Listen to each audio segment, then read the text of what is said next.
The perfect wedding, the morning light filtered through the stained glass windows of Rosewood Manor, casting rainbow prisms across the marble floors where Vivian Cross stood in her grandmother's wedding dress.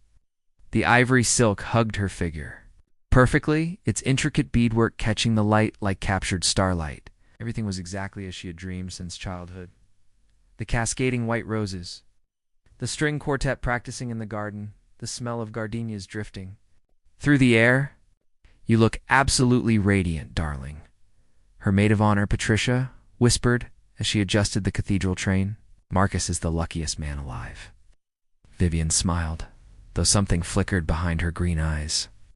Marcus Blackwood had swept into her life 2 years ago, like a force of nature, charming, successful, everything her late father would have approved of. As the heir to Cross Industries, a textile empire her great-grandfather had built, she had always known her choice of husband would be scrutinized. Marcus seemed perfect on paper. Harvard MBA, his own investment firm, impeccable social connections. The processional music began, and Vivian took her place at the back of the chapel. 300 guests rose to their feet, a sea of elegant faces turned toward her.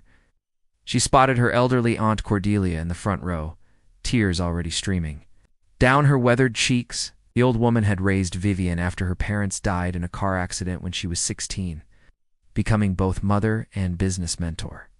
Marcus stood at the altar in his tailored tuxedo, his sandy hair perfectly styled, his smile confident and bright. Beside him, his business partner, Helena Winters, served as his best woman, an unusual choice that had raised eyebrows among the more traditional guests.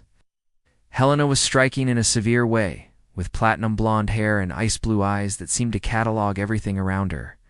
As Vivian walked down the aisle, her bouquet of white peonies and baby's breath trembling slightly in her hands, she tried to push away the nagging doubts that had been growing stronger each day. There had been late-night phone calls Marcus claimed were about business deals, mysterious meetings with Helena that he brushed off as boring financial stuff, and most troubling of all, his sudden interest in the details of her family's company operations. The ceremony began beautifully. Reverend Michaels spoke eloquently about love, trust, and partnership. When it came time for the vows, Marcus went first, his voice strong and sure as he promised to love, honor, and protect her in wealth and in poverty, in triumph and in failure. The words sounded rehearsed, but Vivian attributed that to nervousness. Then it was her turn. She had written her own vows, pouring her heart onto paper late at night. As she began to speak about forever and faithfulness, she felt something crinkle inside her bouquet. Looking down, she noticed a small piece of paper tucked between the flower stems, so carefully placed that only she could see it. Her voice faltered for just a moment. The photographer, a young man named Jasper Reed, whom she had specifically requested because of his reputation for capturing authentic moments, gave her an almost imperceptible nod from his position near the altar. Something in his dark eyes urged her to read the note. With trembling fingers, she unfolded the paper while continuing to recite her vows. The words written in bold black ink made her blood run cold. The Helena Marcus Partnership, LLC, has been systematically embezzling from Cross Industries for 18 months. Your signature on the marriage certificate gives Marcus legal access to your inheritance and voting shares. The wedding is a business transaction. Photos of their real relationship are in your bridal suite. You deserve to know the truth before you say I do. A friend who believes in justice. Vivian's world tilted on its axis. She looked up at Marcus, really looked at him, and for the first time saw the calculation behind his loving gaze. Helena stood beside him with barely concealed triumph, as if she was watching the final pieces of a carefully orchestrated plan fall into place. The chapel fell silent. Everyone was waiting for her to finish her vows, to seal their union with the traditional kiss. Instead, Vivian slowly let her bouquet fall to the ground, the white flowers scattering across the pristine marble like fallen snow. "I'm sorry," she said, her voice carrying clearly through the hushed space. "I can't do this." And with that, she gathered her silk train in one hand and walked back down the aisle, leaving 300 shocked guests, one furious groom. and the wreckage of what was supposed to be the happiest day of her life.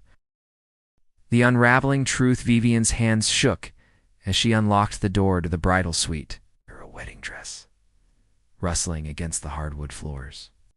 The note had mentioned photographs, and she dreaded what she might find. Behind her, she could hear the chaos erupting in the chapel, Marcus's angry voice, Helena's sharp commands, and the confused murmur of 300 guests trying to understand what had just happened. The manila envelope sat conspicuously on the antique writing desk, sealed with red wax. Inside, she found a collection of photographs that made her stomach lurch. Marcus and Helena locked in passionate embraces, their bodies intertwined in what was clearly an intimate relationship spanning months. Date stamps showed images from business trips Marcus had claimed were solo ventures, romantic dinners during evenings he said he was working late, and most damning of all, photos of them toasting champagne in what appeared to be a celebration, with documents spread across. A table bearing the Cross Industries letterhead. A soft knock interrupted her horror, Vivian. Jasper Reed's voice was gentle but urgent. "May I come in?" She opened the door to find the young photographer, his camera equipment slung over his shoulder, his dark hair disheveled from the commotion downstairs. He looked nothing like the polished wedding vendor she'd hired. There was something raw and honest about his weathered hands and the intensity in his brown eyes. "You sent the note," she said. It wasn't a question. He nodded, stepping inside and closing the door behind him. "I'm not actually a wedding photographer. I'm an investigative journalist." Jasper Reed from the San Francisco Chronicle pulled out a worn press badge. "I've been tracking financial irregularities in several tech investment firms, including your fiancé's company." "Ex-fiancé's?" Vivian corrected automatically, then laughed bitterly. "Though I suppose that's the least of my problems now?" Jasper's expression softened. "I know this is devastating, but you need to understand the full scope of what they've done. Marcus and Helena haven't just been having an affair. They've been systematically draining your family's company. Helena's firm has been overcharging. For consulting services, Marcus has been redirecting contracts to shell companies they control. And they've been selling proprietary designs to your competitors." Vivian sank into a chair, her grandmother's wedding dress pooling around her like spilled cream. "How long have you known?" 3 months. "I was investigating Helena's consulting firm when I discovered the connection to Cross Industries. Deeper I dug, the more I realized you were being set up. The marriage would have given Marcus's legal authority to make major business decisions as your spouse. Within a year, they could have stripped the company completely." The door burst open. Without warning, Marcus stood in the doorway, his face flushed with rage, Helena close behind him. His perfect composure had cracked, revealing something ugly underneath. "What the hell do you think you're doing, Vivian?" he demanded, his voice no longer carrying its usual charm. "Do you have any idea how much this wedding cost?" "How many?" "Important people are downstairs waiting for an explanation." "The only explanation they need," Vivian said, rising to her feet with newfound steel in her voice, "is that I refuse to marry a thief." Helena stepped forward, her ice-blue eyes calculating. "You're being dramatic, darling. Whatever this. The photographer has told you. I'm sure it's all a misunderstanding. Marcus loves you. We're just business partners." "Business partners who've been embezzling from my company for 18 months, Vivian replied, holding up the photographs. "Business partners who celebrate stealing my family's legacy with champagne toasts?" Marcus's facade finally crumbled. "Completely, you sanctimonious little princess," he snarled. "You think you earned any of this? You inherited everything, the money, the company, the reputation. Lena and I actually work for what we have." "By stealing it from others," Jasper interjected, stepping protectively closer to Vivian. I have documentation of every fraudulent transaction, every forged signature, every kickback." Helena's composure never wavered. "Prove it in court," she said coldly. "By the time any investigation concludes, Cross Industries will be restructured under new management. Vivian's been so distracted by wedding planning that she's hardly been involved in day-to-day operations. Who do you think the board will believe to successful business professionals or a jilted bride and a tabloid journalist?" As they left, Marcus turned back one final time. "You'll regret this, Vivian. Doubt me. You're nothing but a little girl playing dress-up in her dead father's company." But as the door slammed shut, Vivian felt something she hadn't experienced in months' clarity. The fog of manipulation and gaslighting was lifting, and underneath it, she discovered something Marcus and Helena had underestimated completely. The same fierce determination that had built Cross Industries from nothing was flowing through her veins. She looked at Jasper, who was already pulling out his laptop. "What do we do now?" His smile was grim but confident. "Now we destroy them." The counter-struck 6 months later. Vivian Cross stood in the marble lobby of the Blackwood Investment Group, a reflection multiplied infinitely in the polished surfaces. Gone was the uncertain bride who had fled her own wedding. In her place stood a woman transformed, her auburn hair pulled back in a severe chignon, her charcoal suit tailored to perfection, her green eyes sharp as cut emeralds. Beside her, Theo Ashford adjusted his wire-rimmed glasses and checked his watch. "Remember," Theo said quietly, his voice carrying the authority of someone who had never lost a case. "We need Marcus to believe he's won. The moment he suspects we're onto him, he'll start covering his tracks." Vivian nodded, her fingers tightening around the leather portfolio that contained 6 months of meticulous investigation. Working with Jasper and Theo, she had traced every stolen dollar, every forged document, every fraudulent contract. But more importantly, she had rebuilt herself from the ground up. The elevator doors opened with a soft chime, and Marcus stepped, outflanked by Helena and their lawyer, a nervous-looking man named Bertram Pike. Marcus had aged in the months since the wedding. His hair was thinner, his face drawn with stress, and there were dark circles under his eyes. The canceled wedding had been a public relations disaster, and whispers about his business practices were starting to circulate in their social circles. "Vivian," Marcus said, forcing his old charm back into his voice. "You look different. A success?" "Suits me," she replied coolly. "Shall we discuss the terms?" They moved to the conference room, a sterile space dominated by a massive glass table. Marcus took his place at the head, a power play that once would have intimidated her. Now Vivian simply smiled and opened her portfolio. "I'll be direct," she began, her voice steady and professional. "Cross Industries is hemorrhaging money. The board is asking questions I can't answer, and frankly, I'm tired of playing businesswoman. I want out." Helena leaned forward, her pale eyes gleaming. "What exactly are you proposing?" "A buyout. I'll sell my controlling shares to a partnership between Blackwood Investment and Helena's consulting firm. $75 million for 60% of the company." The number was deliberately low, far below Cross Industries' actual value, even in its weakened state. Marcus exchanged a look with Helena, and Vivian could practically see the greed calculating behind their eyes. "That's surprisingly reasonable," Marcus said carefully. "But why would you want to give up your family's legacy?" Vivian let her shoulders sag slightly, playing the part of a defeated woman. "Because I've realized you were right, not cut out for this. I've been trying to honor my father's memory, but I'm just making everything worse. At least this way, the company survives under competent leadership." Theo shifted uncomfortably beside her, his performance as the reluctant lawyer perfect. "My client is being overly generous. Cross Industries is worth at least twice that amount."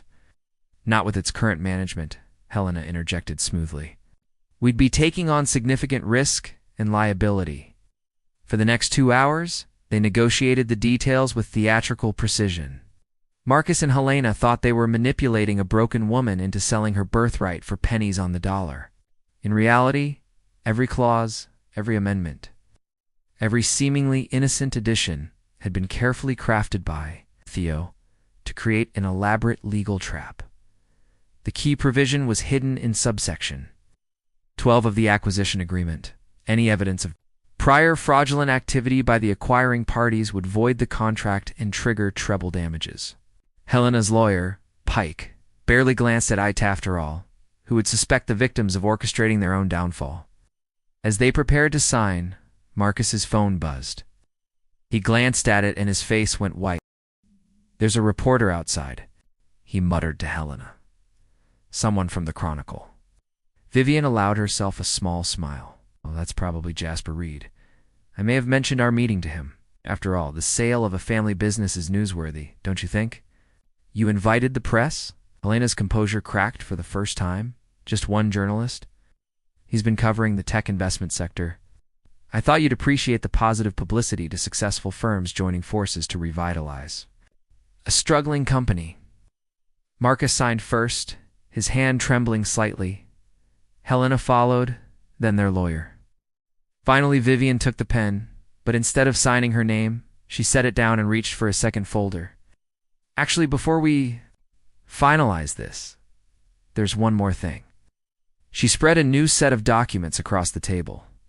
These are forensic accounting reports, transaction records, and audio recordings documenting 18 months of systematic embezzlement from Cross Industries by Blackwood Investment Group and Helena Winters Consulting. The color drained from Marcus's face. Helena sat frozen, her ice-blue eyes darting between the documents and the door. You see, Vivian continued, her voice now carrying the authority of someone who had found her true power. Cross Industries isn't actually failing. Our profits have been artificially suppressed by fraudulent consulting fees, redirected contracts, and stolen intellectual property. Once we remove those illegal drains on our resources, we're actually quite profitable. Theo smiled grimly as he pulled out his phone. I'm calling the FBI Financial Crimes Unit. They've been very interested in our evidence. Helena made a desperate grab for the signed contracts, but Vivian was faster. These documents are void under the fraud provision you so carelessly agreed to. In fact, by attempting to acquire the company through fraudulent means, you've just confessed to conspiracy to commit grand theft. Marcus finally found his voice, though it came out as a croak. You can't prove anything. It's all circumstantial. Vivian pressed a button on a small recording device. Marcus's own voice filled the room. You sanctimonious little princess. Helena and I actually work for what we have, by stealing it from others. Thank you for that confession, she said sweetly. Recorded at our last meeting, along with Helena's lovely threat about restructuring my company under new management. As sirens wailed in the distance, Vivian stood and smoothed her skirt. The transformation was complete. She was no longer the naive bride who had trusted blindly. She was her father's daughter, and Cross Industries was back in capable hands.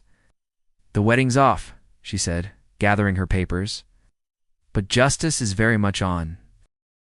Justice served. The federal courthouse buzzed with activity as the trial of Marcus Blackwood and Helena Winters entered its final day. God, Judge Patricia Clearwater, a silver-haired woman known for her known-sense approach to white-collar crime, surveyed the packed courtroom with stern eyes. The case had drawn national attention, a tale of corporate espionage, romantic deception, and ultimately, justice served cold. Vivian sat in the front row behind the prosecution table, flanked by Aunt Cordelia and Jasper. The elderly woman clutched her niece's hand, her eyes bright with pride, while Jasper quietly documented the proceedings for his upcoming exposé. Over the months of investigation and preparation, he had become more than just an ally. His steady presence and unwavering belief in justice had become the foundation upon which Vivian rebuilt her faith in people. At the defense table, Marcus and Helena sat with their respective attorneys, their previous confidence replaced by the hollow-eyed desperation of people watching their carefully constructed world crumble. Marcus had aged years in the past few months, his once pristine appearance now disheveled and haunted. Jimena maintained her icy composure, but her hands trembled slightly as she shuffled through papers. The prosecution calls Vivian Cross to the stand, announced Assistant District Attorney Rebecca Santos, a formidable woman who had built her career dismantling corporate fraud schemes. Vivian rose gracefully, her navy blue suit projecting both professionalism and quiet strength. As she walked to the witness stand, she caught Marcus's eye. There was no hatred there, only a profound sadness for the man she had once believed she loved. Miss Cross, Santos began, please tell the court about your relationship with the defendants. Vivian's voice was clear and steady as she recounted the story, how Marcus had courted her with calculated charm, how Helena had positioned herself as a trusted business advisor, how they had systematically gained access to Cross Industries operations while conducting their affair behind her back. When did you first suspect something was wrong? Santos asked. Looking back, there were signs I ignored, Vivian admitted. Marcus's sudden interest in company details he'd never cared about before. Helena's recommendations that always seemed to benefit her own clients. Late-night meetings, they claimed, were about boring financial stuff. But I was in love, or thought I wasn't. Love can make you blind to uncomfortable truths. The defense attorney, a sharp-faced man named Gregory Walsh, rose for cross-examination. Miss Cross, isn't it true that you were an absentee owner who paid little attention to your company's operations? How can you be certain these alleged crimes actually occurred? Vivian's smile was ice-cold. "'Cause, Mr. Walsh, I spent 6 months working with forensic accountants, FBI investigators, and some of the best legal minds in the country to trace every stolen dollar. I may have been naive about love, but I've never been stupid about business." She gestured to the mountain of evidence that had been presented over the past week. The defendants stole $2.7 million through fraudulent consulting contracts, sold proprietary designs worth another $4 million to competitors, and attempted to manipulate me into a marriage that would have given them legal control of a company worth over $50 million. Walsh pressed on. "Surely you bear some responsibility for this alleged fraud. You signed off on many of these contracts yourself." "I signed contracts that were misrepresented to me," Vivian replied firmly. "When Helena presented a consulting agreement, I trusted that it was legitimate. When Marcus suggested new vendors, I believed he had the company's best interests at heart. That trust was weaponized against me and my family's legacy. Theo had prepared her well for this moment. Her testimony was devastating in its precision, dismantling every defense argument with documented facts and recorded conversations. When Walsh finally sat down, defeat written across his features. Judge Clearwater called for closing arguments. The prosecution's case was overwhelming. Santos methodically laid out the evidence bank records showing payments to shell companies, emails detailing the conspiracy, audio recordings of Marcus and Helena celebrating their brilliant plan, and testimony from Cross Industries employees who had unknowingly facilitated the fraud. The defense's closing argument was a desperate attempt to portray Marcus and Helena as ambitious professionals who had simply taken advantage of business opportunities. But the jury had seen the evidence, heard the recordings, and witnessed Vivian's dignified testimony about betrayal and resilience.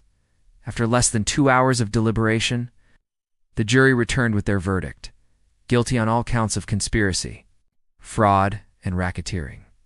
Judge Clearwater's sentencing was swift and severe. Marcus received 8 years in federal prison and was ordered to pay full restitution plus punitive damages.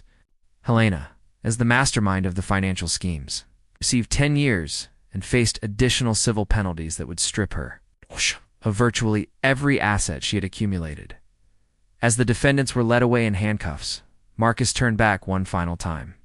"Vivian," he called out desperately, "I did love you. In my own way, I really did love you." She met his gaze with calm certainty. "No, Marcus. She loved what I represented: money, status, a means to an end. You never saw me as a person worth knowing, only as a prize worth winning." Outside the courthouse, Vivian stood on the marble steps with her legal team, Jasper by her side, capturing the moment that would conclude his award-winning series on corporate crime. The late afternoon sun caught the copper highlights in her hair as she addressed the gathered reporters. "This case was never about revenge," she said, her voice carrying across the crowd. "It was about justice, accountability, and the principle that trust, whether in business or in love, must be earned and honored. My father built Cross Industries on integrity, and that legacy has been restored." As the reporters dispersed and the crowds thinned, Vivian found herself alone with Jasper on the courthouse steps. The past year had transformed them both. She, from a naive heiress into a formidable businesswoman, he from a struggling journalist into a respected investigative reporter whose work had helped bring down a major fraud ring. "So what happens now?" he asked, his camera finally set aside. Vivian smiled. For the first time in over a year, it reached her eyes completely. "Now I get back to running my company. So maybe if I'm very lucky, I learn what real love actually looks like." Foundation for their future had been built not on deception and manipulation, but on truth, respect, and the shared pursuit of justice. It was, she realized, a much better place to start.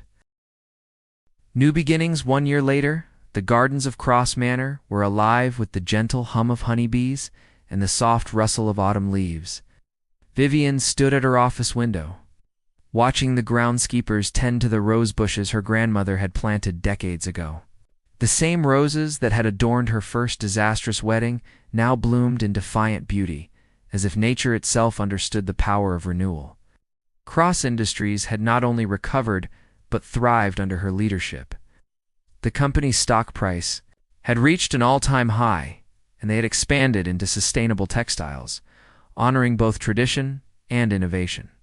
Vivian had proven that her success was never dependent on Marcus or anyone else that had been there all along, waiting for her to claim it. A soft knock at her door interrupted her thoughts. "Come in," she called, already knowing who it would be. Jasper entered carrying 2 cups of coffee and a folder thick with photographs. His dark hair was slightly tousled from the morning wind. "Okay." And his smile still had the power to make her heart skip a beat, not with the desperate intensity she had once mistaken for love, but with something deeper and more sustaining.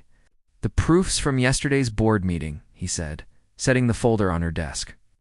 His investigative series had won a Pulitzer Prize, but he had transitioned into corporate photography and consulting. Finding purpose in helping ethical businesses tell their stories, Vivian flipped through the images, marveling at his ability to capture not just faces but the essence of people. There was Aunt Cordelia, now serving as chairman emeritus, her eyes twinkling with mischief as she challenged a younger board member's assumptions. There was Theo, who had become the company's general counsel, his serious expression softened by genuine warmth. "These are beautiful," she said, pausing at a photograph of herself addressing the board. The woman in the image bore little resemblance to the uncertain bride of 2 years ago. This Vivian commanded respect through competence, not inheritance. "You've changed," Jasper observed, settling into the chair across from her desk.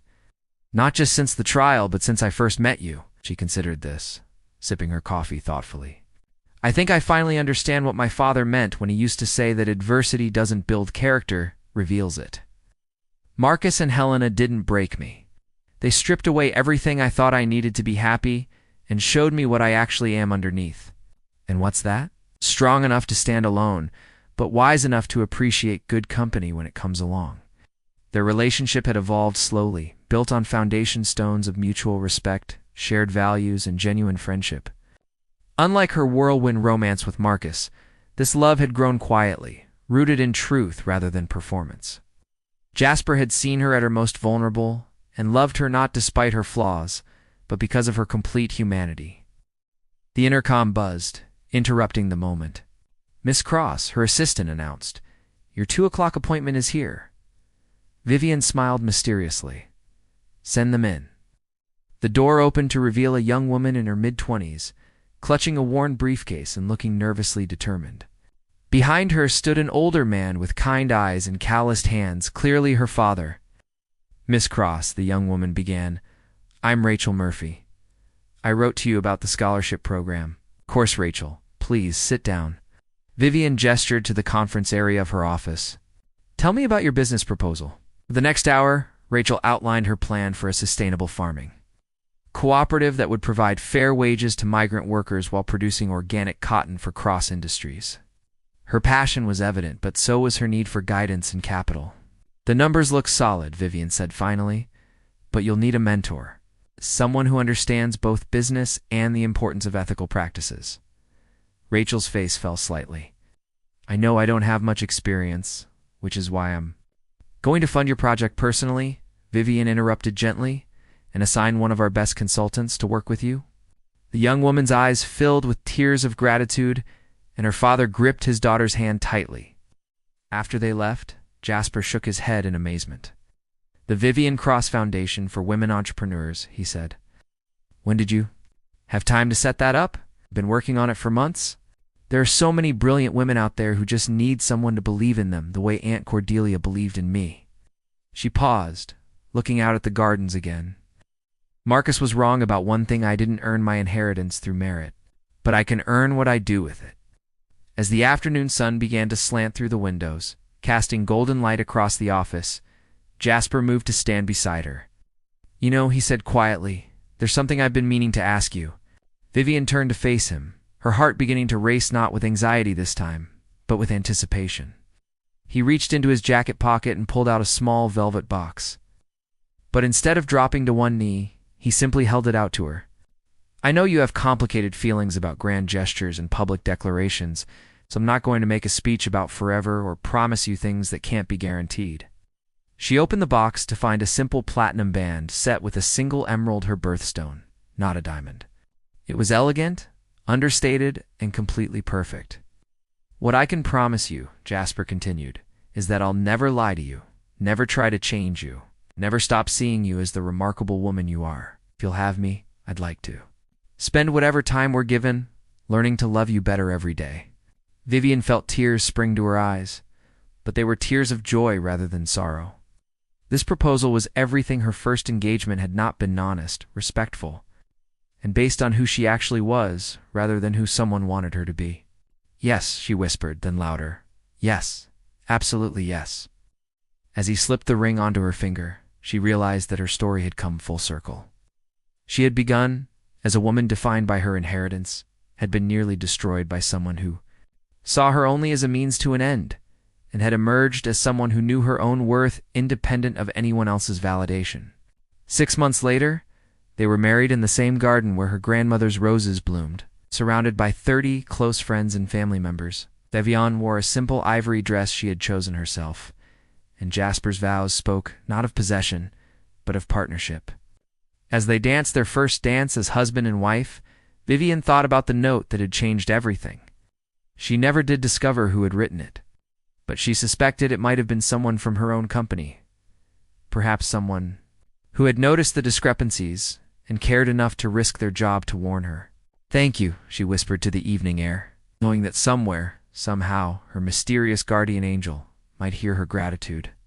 The last waltz had ended, but the music of her real life was just beginning.